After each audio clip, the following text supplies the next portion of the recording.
আসসালামু আলাইকুম। Doctor ARM Jamil বলছি। আশা করি যে যেখানেই আছেন ভালো আছেন। তো আজকে যে বিষয়টি নিয়ে আলোচনা করব, আমার মনে হয় এটা খুব গুরুত্বপূর্ণ। সেটা হচ্ছে আমরা কিভাবে আমাদের হাতের নখ অবজার্ভ করে আমাদের শরীরে কী অসুস্থতা হচ্ছে বা কোনো নিউট্রিশন, ভিটামিন ডেফিসিয়েন্সি হচ্ছে কিনা সেটা বুঝতে পারবো।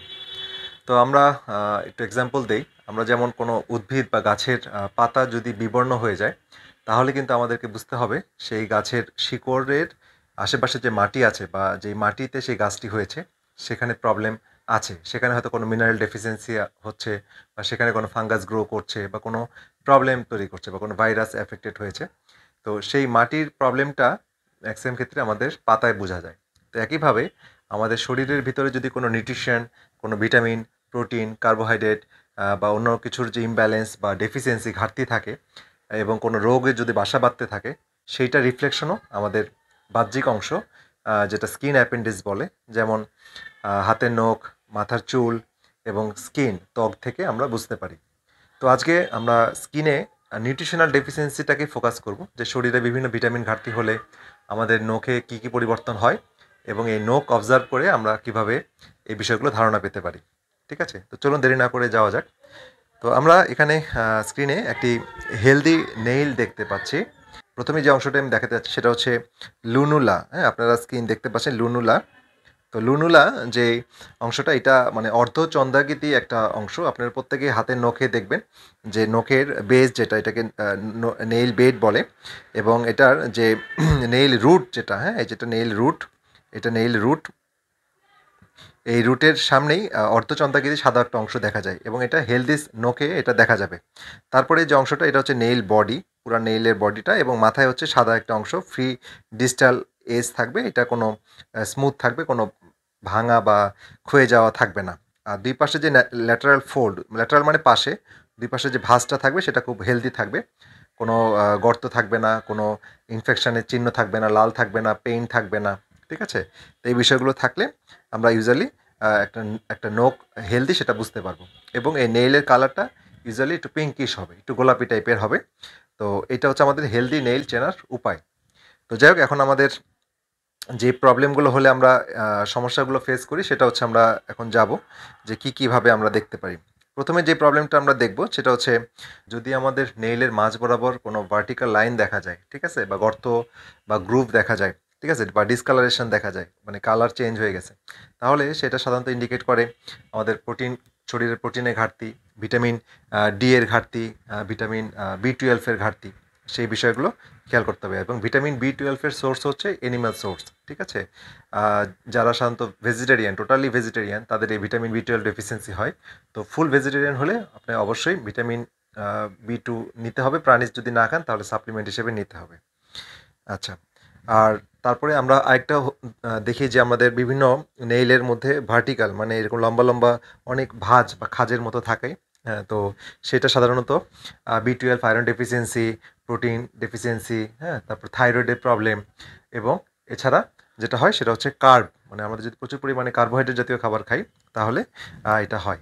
আর সেন্ট্রালি মাঝ বরাবর যদি কোনো ভাঁজ থাকে, তাহলে সাধারণত সেটা আয়রন ডেফিসিয়েন্সিতে বেশি দেখা যায়। ঠিক আছে? তো এটা একটা প্রবলেম। এছাড়া আরেকটা, যদি হরাইজন্টাল লাইন হরাইজন্টাল লাইন যদি দেখা যায়, বিভিন্ন কালারে হতে পারে। আমি এখানে ছবি যেটা দেখিয়েছি, এটা হোয়াইটিশ হতে পারে, একটু গ্রেইশ হতে পারে।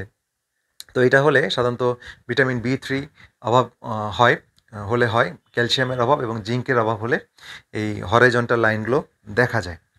আচ্ছা, তারপরে আমরা যেটা দেখব সেটা হচ্ছে, যদি আমাদের স্পট আসে, হ্যাঁ, যে নেইলের মাঝখানে যদি হোয়াইটিশ একটা স্পট দেখি আমরা, হ্যাঁ, একটা বা দুইটা স্পট আসে, সেই স্পটটা ইন্ডিকেট করে আমাদের শরীরে কার্বোহাইড্রেটের পরিমাণ বেশি হচ্ছে, অর্থাৎ ইনসুলিন রেজিস্ট্যান্স বেশি হচ্ছে। তো সেক্ষেত্রে আমাদের ওই যে আমি যে ভিডিওটা আগে করেছি, যে ইনসুলিন রেজিস্ট্যান্স পরীক্ষা করার জন্য যে পরীক্ষাটা হোমায়ার, সেটা করে নিতে হবে। এবং এছাড়া আমাদের জিঙ্ক ডেফিসিয়েন্সিতেও এটা হয়। আরেকটি ইন্টারেস্টিং বিষয় হচ্ছে যে আমাদের একটা নেইল গ্রো করতে, এখানে নেইল রুট থেকে নেইলের যে টিপ পর্যন্ত আসতে 6 মাস সময় লাগে। সো এখানে যদি আপনি মাঝামাঝি বরাবর যদি দেখেন যে আপনার এই পয়েন্টটা আছে, এবং তারপরে যদি আপনি কার্ব চেঞ্জ করে লো কার্ব হাই ফ্যাট ডায়েটে থাকেন, তাহলে নিয়ার অ্যাবাউট 3 মাস সময় লাগবে আপনার এইটা পরিপূর্ণ ভালো হয়ে যেতে। তাহলে এইটা দেখেও আপনি বুঝতে পারেন যে আপনার টোটাল নেইলটা ভালো হয়ে আসতে কয়দিন সময় লাগবে, প্রোভাইডেড আপনার যদি এই দুইটা ডেফিসিয়েন্সি আপনি ফিল আপ করেন, জিঙ্ক ডেফিসিয়েন্সি ফিল আপ করেন এবং কার্বোহাইড্রেটটা ইনটেক কমিয়ে দেন, অর্থাৎ প্রসেস কার্বোহাইড্রেটটা কমিয়ে দেন এবং ইনসুলিন রেজিস্ট্যান্সের ট্রিটমেন্ট করেন।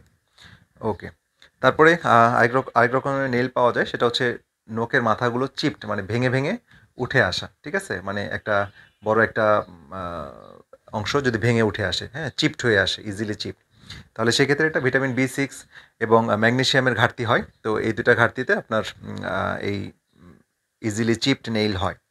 এছাড়া অনেকের ফাঙ্গাস গ্রোথ হয়, ঠিক আছে, নেইলের বেজে সাদা সাদা হলুদ ফাঙ্গাস হয়, বিভিন্ন স্পটেড হয়।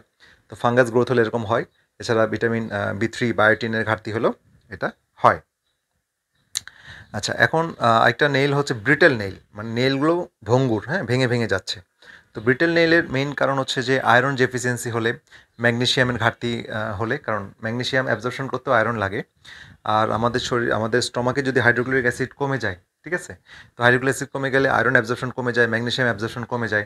সুতরাং একটা সমস্যার সাথে একটা সমস্যা লিঙ্ক আপ। সো এটাকে বিচ্ছিন্নভাবে না দেখে চিন্তা করতে হবে সেন্ট্রালি। বায়োটিন কমে গেলে সমস্যা হয়। বায়োটিন আমাদের ইম্পর্টেন্ট একটি বি ভিটামিন এবং এটা আমাদের উপকারী ব্যাকটেরিয়া, যেটা আমাদের প্রোবায়োটিক ইন্টেস্টাইন এবং লার্জ ইন্টেস্টাইনে থাকে। তো সেখানে যদি আমাদের এই ভালো ব্যাকটেরিয়ার সংখ্যা কমে যায়, যেটা হতে পারে আমরা যদি বেশি পরিমাণে অ্যান্টিবায়োটিক খাই, হ্যাঁ, অতিরিক্ত অ্যান্টিবায়োটিক খাই, কারণ অ্যান্টিবায়োটিক আমাদের উপকারী ব্যাকটেরিয়াগুলোকেও কমিয়ে ফেলে। তারপরে আমরা যদি বিভিন্ন ধরনের NSAID বা বিভিন্ন কেমিক্যাল ওষুধ বেশি খাওয়া হয়, অথবা আমাদের বিভিন্ন কারণে স্ট্রেসফুল লাইফ লিড করলেও কমে যায়, হাই কার্ব ডায়েট খেলেও উপকারী ব্যাকটেরিয়া কমে যায়, ফাইবার কম খেলে কমে যায়। তো এরকম অনেক ধরনের প্রবলেম আছে, অনেক কারণে আমাদের এই গুড ব্যাকটেরিয়াগুলো কমে যায়। তো গুড ব্যাকটেরিয়া কমে গেলে বায়োটিন সিনথেসিস হয় না, তো এখানে তখন নখগুলো ভেঙে যায়, এটা একটা কারণ। আবার অনেকের ফোলেট ডেফিসিয়েন্সি হয়। ফোলেট ডেফিসিয়েন্সি সাধারণত যারা গ্রিন লিফি ভেজিটেবল, সবুজ শাকসবজি কম খাওয়া হয়, তখন আমাদের এই ফোলেট ডেফিসিয়েন্সি হয়, তখন আমাদের নখগুলো ভেঙে যায়, ভঙ্গুর হয়ে যায়, ব্রিটেল নেইল।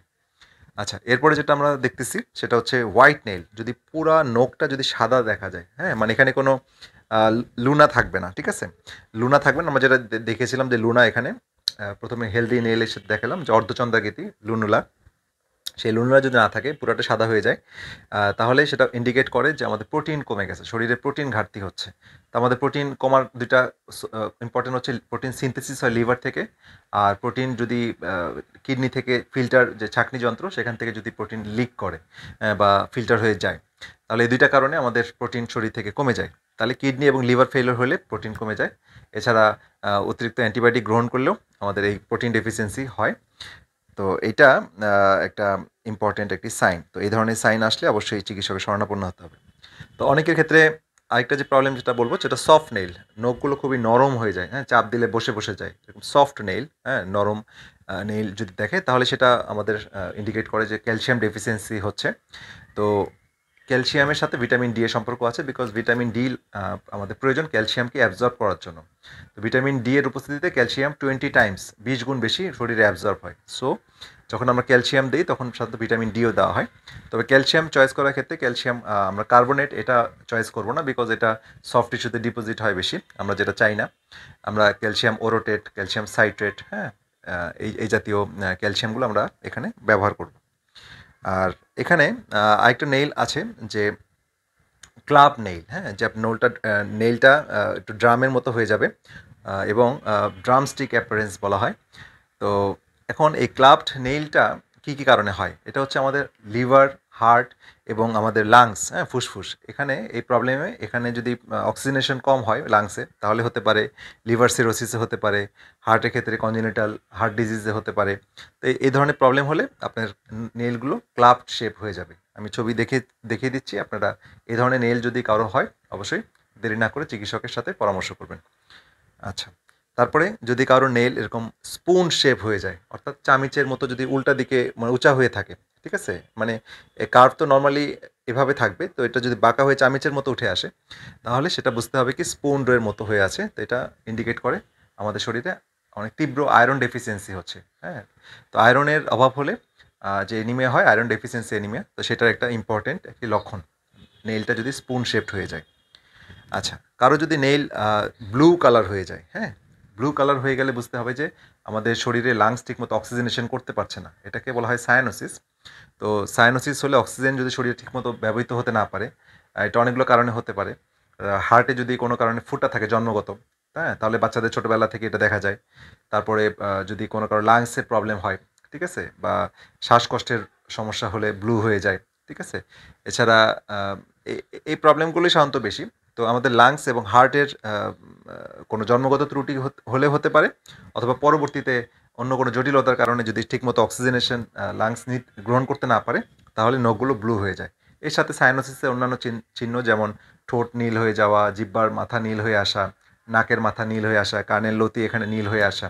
তো এই বিষয়গুলো থাকলে অবশ্যই আমাদেরকে দেরি না করে চিকিৎসকের সাথে পরামর্শ করতে হবে। এরপরে যেই সিমটমটি বলছি সেটা হচ্ছে নেইল হলুদ হয়ে যাওয়া, ঠিক আছে। তো এটা আমরা জানি যে নখ হলুদ হয়ে গেলে, চোখ হলুদ হয়ে গেলে, স্কিন হলুদ হয়ে গেলে এটা জন্ডিসের একটি ইম্পর্টেন্ট একটি সিমটম। এবং সাধারণত গল ব্লাডারের প্রবলেম এবং বিলিয়ারি ট্র্যাক্ট, লিভারের মধ্যে যে বিলিয়ারি চ্যানেল আছে, বাইল ডাক, সেগুলো যদি অবস্ট্রাকশন হয়ে যায়, প্রতিবন্ধকতা হয়, তাহলে পিত্ত আসতে পারে না। তো পিত্ত মানে প্রবাহিত হয়ে আমাদের ডিউডেনামে আসতে পারে না, কিন্তু রক্তে মিশে যায়। হ্যাঁ, বিলিরুবিন রক্তে অতিরিক্ত বেড়ে যাওয়ার কারণে বিলিরুবিন এই সফট টিস্যুগুলোতে জমে আমাদের ইয়েলো কালারেশন হচ্ছে, ইয়েলো ডিসকালারেশন হচ্ছে নখগুলো। এছাড়া চোখের সাদা অংশটা অবশ্যই হলুদ হতে হবে, নাহলে কিন্তু জন্ডিস হবে না, ঠিক আছে। এর সাথে চোখের সাদা অংশ, স্কিন, জিহ্বা দেখতে হবে, এই সিমটমগুলো দেখতে হবে। আচ্ছা, এরপরে যেই সিমটমটা বলছি নখের, সেটা হচ্ছে যদি ডিসকালার্ড হয়ে যায়, বিভিন্ন কালার চেঞ্জ হয়ে যায়, এবং এই লুনুলা যেটা বলছিলাম এটা নষ্ট হয়ে যাবে, কোনো লুনুলা থাকবে না। এবং লিভার সিরোসিস, হার্ট এবং ডায়াবেটিস, হ্যাঁ, এই ধরনের বড় বড় সমস্যাতে এই ডিসকালারেশন হয়ে যায়। তো এই প্রবলেমগুলো নেইলে দেখা যায়। এছাড়া যদি আমাদের নেইলগুলো মোটা হয়ে যায়, হ্যাঁ, নখ যদি মোটা হয়ে যায় এবং ডিস্টর্টেড, মানে বিকৃত হয়ে যায়, হ্যাঁ, উঁচা নিচা হয়ে যায়, ভেঙে যায়, তাহলে এটা একটা বায়োটিন ডেফিসিয়েন্সির একটা সিমটম। এরপরে লাস্ট যে সিমটমটি বলবো নখে, সেটা হচ্ছে ভিটামিন সি এর যদি ঘাটতি হয়, তাহলে আমাদের এরকম লাল লাল স্ট্রিক দেখা যেতে পারে নেইলে, ঠিক আছে। তো এটার সাথে আমাদের ভিটামিন সি এর ঘাটতি হলে অন্যান্য যে সিমটমগুলো হয়, যেমন দাঁতের মাড়ি দিয়ে রক্ত যাওয়া, দাঁতের মাড়ি ব্যথা করা, জয়েন্ট পেইন হওয়া, ঠিক আছে, স্কিনের নিচে লাল লাল ফোটা ফোটা হওয়া, বা স্পাইডার নেভির মতো হয়, হেমোরেজিক স্পট হয়। তো এগুলো যদি হয়, ক্যাপিলারি ব্লিডিং যেটা বলে, তো এই ধরনের সিমটমগুলোর সাথে যদি আমার এই নখের নিচে এরকম লাল লাল স্পট হয়, দাগ হয়, তাহলে এটা ভিটামিন সি ডেফিসিয়েন্সি ইন্ডিকেট করে। তো আজকের ভিডিওটা ইউজুয়ালি আমি সাধারণত করলাম যে বিভিন্ন ঘাটতি, হ্যাঁ, নিউট্রিশন বা বিভিন্ন ভিটামিনের ঘাটতি হলে আমাদের, বা মিনারেলসের ঘাটতি হলে আমাদের নখে কী পরিবর্তন আসে, সেই বিষয়টা নিয়ে আলোচনা করব। এছাড়া নেইলে বিভিন্ন অসুস্থতা নিয়ে আমরা আরও কিছু ভিডিও করব, বা কিছু শর্ট ভিডিও করব, যেটা কোনো পার্টিকুলার ইস্যুকে একটু বিস্তারিতভাবে তুলে ধরার জন্য। এই সমস্যাগুলো অনেকের মাঝেই থাকতে পারে, সুতরাং আপনাদের পরিচিতজনদের মাঝে এটা ছড়িয়ে দিবেন, এবং তাদেরকে হেল্প করবেন। এবং এই সমস্যাগুলো যেটা বলা হলো, সেটা যদি কারোর মধ্যে থাকে, তাহলে দেরি না করে চিকিৎসকের পরামর্শ নেবেন। তো সবাই সুস্থ থাকেন, ভালো থাকেন, আল্লাহ হাফেজ।